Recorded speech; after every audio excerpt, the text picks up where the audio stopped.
একটু মনে করে দেখো তো 2024-এর শুরুতে তুমি নিজের জন্য কতগুলো গোল সেট করেছিলে, বা তোমার নিউ ইয়ার রেজলিউশনে কতগুলো টার্গেট ছিল, আর এদের মধ্যে কতগুলো তুমি at the end of 2024 achieve করতে পেরেছো। উত্তরটা আমি জানি, ম্যাক্সিমাম গোলস বা টার্গেটসই অ্যাচিভ হয়নি, আর কিছু গোলস তো তুমি বছরের মাঝপথে এসেই ভুলে গেছো। যারা নিজেদের লাইফের গোলস বা টার্গেটসগুলোকে সিরিয়াসলি নিচ্ছ না, এভাবে আর কতদিন, আর কত সময় নষ্ট হবে, আর কত নিউ ইয়ার রেজলিউশনস নেওয়া হবে। প্রতি বছরই একটা করে নিউ ইয়ার রেজলিউশন নেওয়া হচ্ছে, তাতে একাধিক টার্গেটস থাকছে, কিন্তু at the end of every year সেই একই ফল, কোনো অ্যাচিভমেন্ট নেই, কোনো সাকসেস নেই। এভাবে আর কতদিন। আর যারা নিজেদের গোলসকে পারফেক্টলি অ্যাচিভ করেছো, প্রত্যেকটা টার্গেটসকে ফুলফিল করেছো, you are on the track. Congratulations, you can skip the video.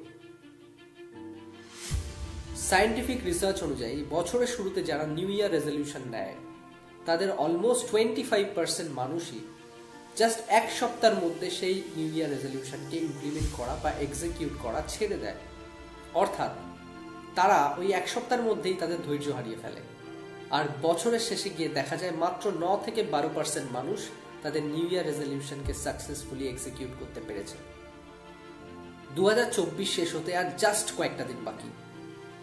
2025ও কি সেই একইভাবে কাটবে? যাতে তা না হয় তার জন্য আমি আজকে তোমাদের জন্য 8 পয়েন্ট স্ট্র্যাটেজি নিয়ে চলে এসেছি, যেগুলো আগামী 15 দিন ধরে তোমাদেরকে অনেস্টলি তোমাদের লাইফে ইমপ্লিমেন্ট করতে হবে। যদি তা পারো, তাহলে 2025-এর প্রত্যেকটা টার্গেটস বা গোলস অ্যাচিভড হবে। 1 জানুয়ারি নয়, আজ থেকেই শুরু করতে হবে। আজ থেকেই নেক্সট 15 দিনের জন্য তোমাদের এই প্রত্যেকটা পয়েন্ট লাইফে ইমপ্লিমেন্ট করতে হবে, যাতে তোমাদের একটা স্ট্রং ফাউন্ডেশন তৈরি হয়ে যায়। যখন 2025-এ সবাই নতুন করে স্টার্ট করবে, তোমরা অলরেডি অনেকটা এগিয়ে যাবে। এই 8 পয়েন্ট স্ট্র্যাটেজির প্রত্যেকটা পয়েন্ট যদি তোমরা ফলো করো, তাহলে 2025-এ তোমরা নিজেদের একটা ট্রান্সফর্মড রূপ দেখতে পাবে এবং প্রত্যেকটা টার্গেট সাকসেসফুলি অ্যাচিভড হবেই হবে। So get ready to bounce back. Number 1, set smart goals. এখানে এস ফর স্পেসিফিক। তোমার গোলকে স্পেসিফিক হতে হবে। জেনারেলাইজড ভেগ গোল সেট করলে হবে না। তোমার গোলস যত স্পেসিফিক এবং ক্লিয়ার হবে, তত তুমি ফোকাসড এফর্ট দিতে পারবে এবং স্ট্রং ডাইরেকশনে চলতে পারবে। সাপোজ তুমি একটা হেলদি লাইফ লিড করতে চাও, তার জন্য তুমি একটা স্টেটমেন্ট দিচ্ছ, I want two be healthy. আমি হেলদি হতে চাই। এটা কিন্তু একটা ভেগ বা জেনারেলাইজড স্টেটমেন্ট। পরিবর্তে তোমাকে বলতে হবে, I want to lose 5 kgs by eating healthy and exercising regularly. অর্থাৎ আমি রেগুলার এক্সারসাইজ এবং হেলদি খাবার খাওয়ার মধ্যে দিয়ে আমার ওজনকে 5 কেজি কমাতে চাই। এখানে এই যে 5 কেজি আমরা ইউজ করছি, এটা আমার গোলকে স্পেসিফিক করে দিচ্ছে এবং এটা আমার অবজেক্টিভকে আরো বেশি ক্লিয়ারলি ডিফাইন করতে সাহায্য করছে। নাও এম ফর মেজারেবল, অর্থাৎ যেটা মাপা যায়। আমাদের গোলগুলোকে এমনভাবে সেট করতে হবে যাতে সেগুলোকে আমরা ট্র্যাক করতে পারি। মানে আমরা কতটা ভালো পারফর্ম করছি বা খারাপ পারফর্ম করছি, কতটা বেটার আমাদেরকে পারফর্ম করতে হবে, সেই জিনিসটা আমাদেরকে মাপতে হবে বা পরিমাপ করতে হবে। তার কারণ চোখের সামনে যদি আমরা নিজেদের প্রোগ্রেসটাকে দেখতে পাই, তাহলে সেটা আমাদেরকে মোটিভেট করবে। প্রত্যেক মাসে আমি টাকা জমাতে চাই, এটাকে মেজারেবল গোল হিসেবে কি করে সেট করব? প্রত্যেক মাসে আমি 10,000 টাকা জমাতে চাই, এটা কিন্তু একটা মেজারেবল গোল। প্রত্যেক মাসে যখন আমি টাকা জমাবো, তখন মাসের শেষে গিয়ে কিন্তু আমি ট্র্যাক করতে পারবো যে আমি কতটা প্রোগ্রেস করেছি। মানে আমি 10,000 টাকার বেশি জমিয়েছি না কম জমিয়েছি, এটাকে কিন্তু আমি মেজার করতে পারবো। এই জন্য এই গোলটা measurable. Then a for achievable. Goal সবসময় রিয়েলিস্টিক এবং অ্যাটেইনেবল হতে হবে with respect to your current resources, constraints and capabilities. অর্থাৎ তোমার বর্তমান সামর্থ্য, তোমার রিসোর্সেস এবং কি কি বাধা বা কি কি অবস্টিকলস আছে, সেই জিনিসগুলো অ্যানালাইজ করে তবেই কিন্তু গোলস বা টার্গেট সেট করতে হবে। কারণ আনরিয়েলিস্টিক গোল সেট করলে at the end of the day আমরা সেটাকে অ্যাচিভ করতে পারবো না এবং তার ফলে আমরা ফ্রাস্ট্রেটেড হয়ে যাব, ডিমোটিভেটেড হয়ে যাব। ধরো আমি স্প্যানিশ আগে কখনো শিখিনি, আমি একটা গোল সেট করলাম যে 2 সপ্তাহের মধ্যে আমি স্প্যানিশ শিখে ফেলবো। এটা তো কোনো রিয়েলিস্টিক গোল না। তাই 2 দিন 3 দিন করার পরেই আমি আনরিয়েলিস্টিক গোলসের চাপে পড়ে ডিপ্রেসড হয়ে যাব।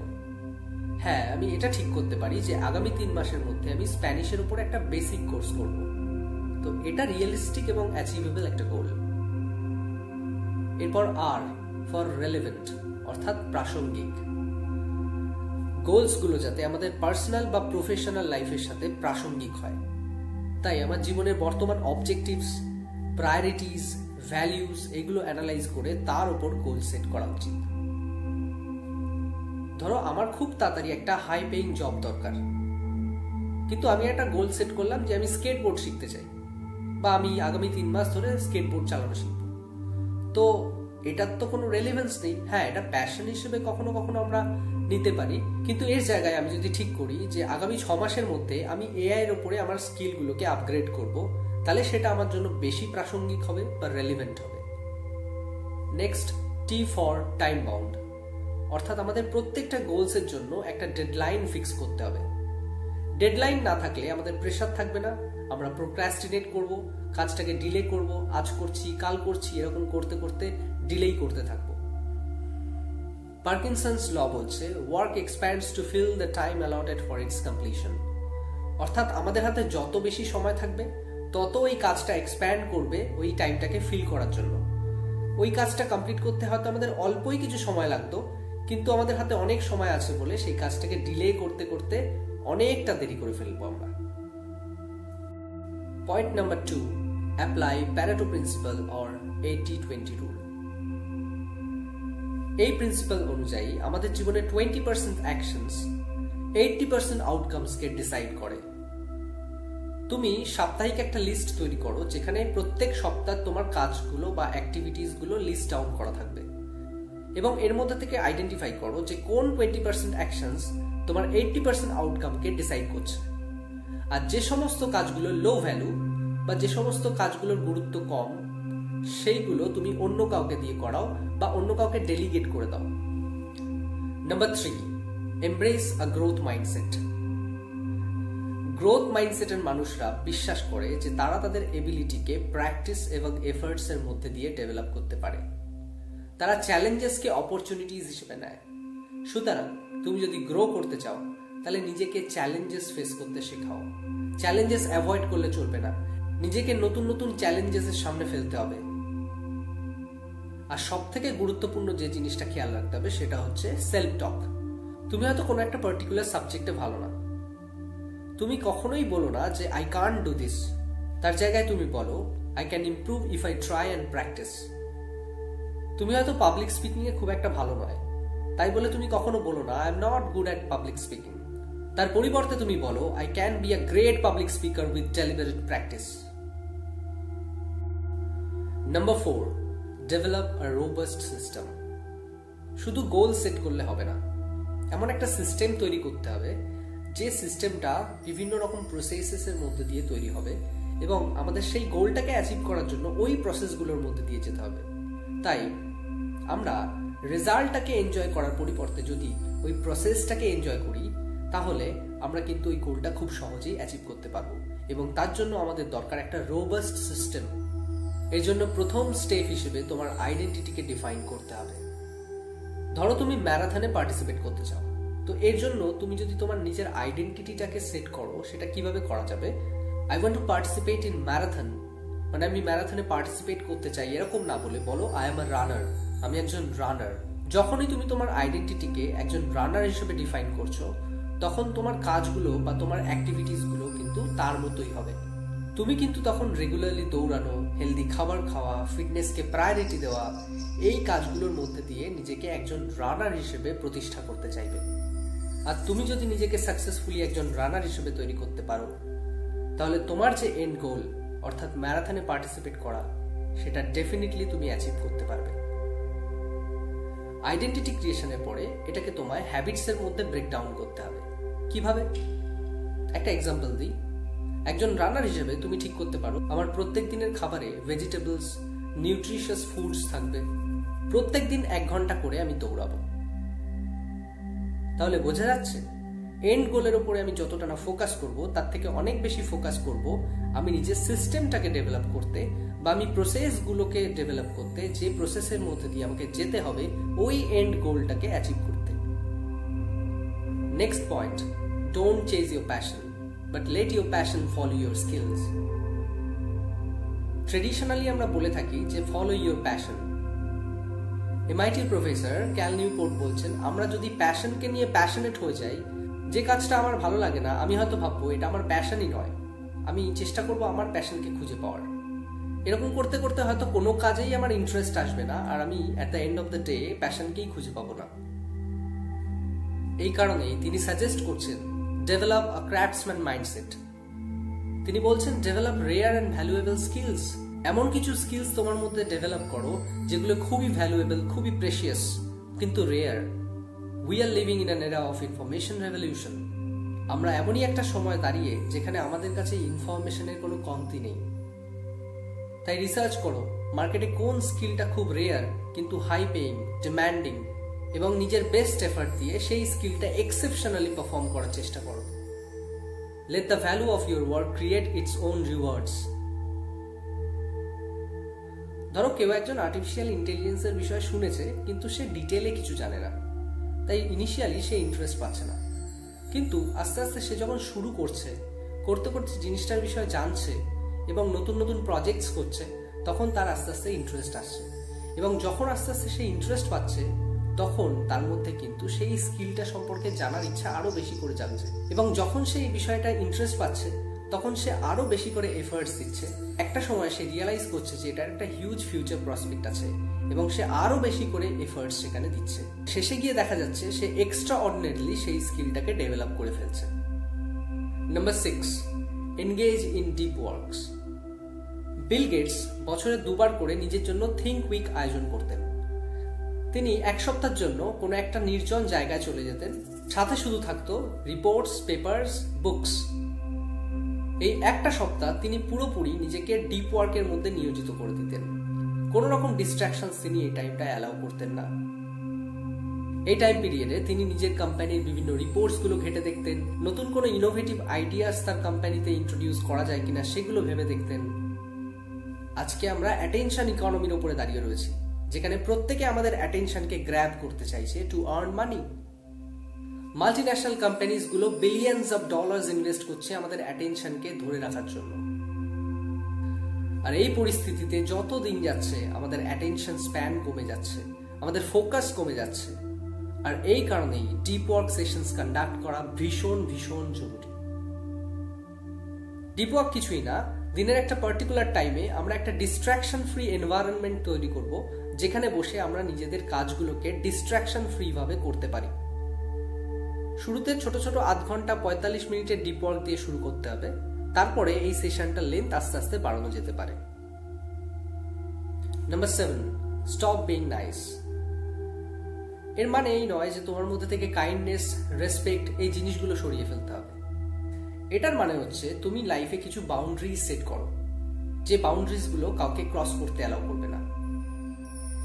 নিজের জীবনের প্রায়োরিটিস বা গুরুত্বগুলোকে আইডেন্টিফাই করো। নিজের সুবিধা অসুবিধা সম্পর্কে অ্যাসার্টিভ হও। নিজেকে খুব ভালো দেখানোর যে চেষ্টা, এটা অনেক সময় অন্যেরা যাতে আমাকে পছন্দ করে বা আমি যাতে ডিসকমফোর্টটাকে এড়িয়ে যেতে পারি, এই জায়গাগুলো থেকে তৈরি হয়। কিন্তু এর লং টার্ম এফেক্টগুলো কিন্তু খুব একটা ভালো না। এর ফলে কিন্তু বার্ন আউট হতে পারে।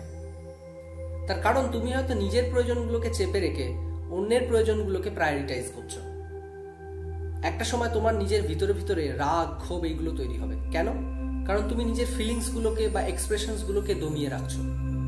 কেউ হয়তো তোমাকে আন্ডার ভ্যালু করছে বা তোমাকে ভ্যালু দিচ্ছে না, বা দেখা যাচ্ছে তোমাকে এক্সপ্লয়েট করছে, সেটা তুমি মেনে নিচ্ছ। কি না, অন্যের কাছে নিজেকে ভালো দেখাতে হবে। এই ভালো দেখাতে দেখাতে একটা সময় দেখা যাচ্ছে যে তোমার নিজের ব্যক্তি সত্তাটাই কিন্তু হারিয়ে যাচ্ছে। বিশ্বাস করো, প্রত্যেকের লাইফেই প্রবলেমস আছে, প্রত্যেকেই নিজের জীবন নিয়ে ব্যস্ত, কারোর ওপিনিয়ন্স ম্যাটার করে না। হ্যাঁ, ম্যাটার করে শুধুমাত্র তোমার বাবা মা, যারা তোমার শুভাকাঙ্ক্ষী, তাদের ওপিনিয়ন্স। আদারওয়াইজ অন্যেরা কি বলবে, অন্যেরা আমাকে ভালো ভাবলো কি না ভাবলো, doesn't matter. You can make everyone happy on this earth. Say no gracefully.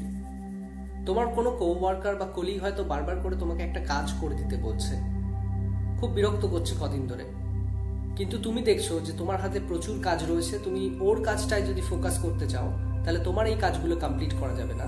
তুমি তাকে পোলাইটলি বলো যে তোমাকে হেল্প করতে পারলে সত্যি ভালো লাগতো, কিন্তু আমার না একটা আর্জেন্ট কাজ আছে, আমাকে আজকের মধ্যেই এই জিনিসটাকে সাবমিট করতে হবে। নিজের প্রয়োজনীয়তা, ওপিনিয়ন্স, ডিজায়ার্স এগুলো কনফিডেন্টলি শেয়ার করো। ধরো তোমার বন্ধুরা মিলে গ্রুপ ডিসকাশনের জন্য একটা টাইম সেট করছে, কিন্তু তুমি দেখছো যে টাইমটা সেট করা হচ্ছে সেখানে তোমার একটু প্রবলেম আছে, বা তোমার অন্য কোনো কাজ আছে ওই সময়টায়।